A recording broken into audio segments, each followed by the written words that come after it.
Alright, what's going on? So, I meant to get this video out a little bit sooner, but I wanted to make sure I got it out for you. So, I'm going to show you how I found the ZipRecruiter play that gave nearly a 400% return. So, I went to finviz.com, pulled up the screener at the top here, and then I opened all the filters. And what I usually do is I start with mega caps, and then I go to RSI here, and I'll play around with the RSIs. I'll look at overbought, 80, 70, oversold on 30s and 20s. So at the time, Zip, I believe it was a large cap, or is a large cap. It's not going to show it now because it's no longer overbought, but I put overbought at 80 and it showed ZipRecruiter.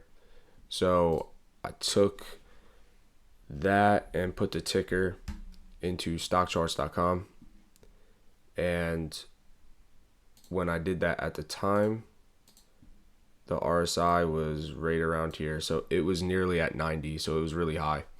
But it was hot for nearly an entire month. So when a stock goes on a crazy run like that, it's only a matter of time before it eventually drops anyway.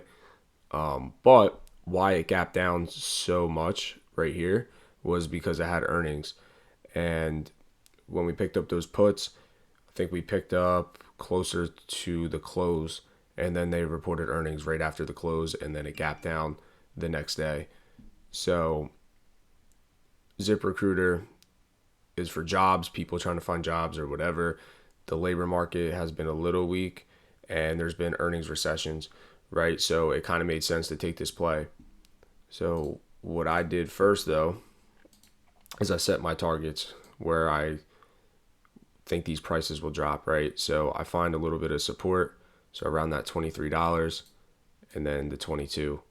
So this is essentially the initial price range on where I think the price is going to drop to, and eventually it gapped down, right? So I think we took profits around here, and then eventually if you held even longer, you would have made even more. But with another play, right, whenever you find a play on FinViz, put it on stock charts, you want to know what's going on with the stock, right? So I'll go to Benzinga and I'll pull up Pfizer, right? And then especially if a stock is oversold, you want to know what's going on, like why. There might be a reason why, and you don't want to obviously take calls on it. So you can see any news about it, press releases. You can see analyst ratings and stuff. So you don't just want to plug it in here, chart looks good, and then just immediately take a trade, right? You want to see what's going on with that stock.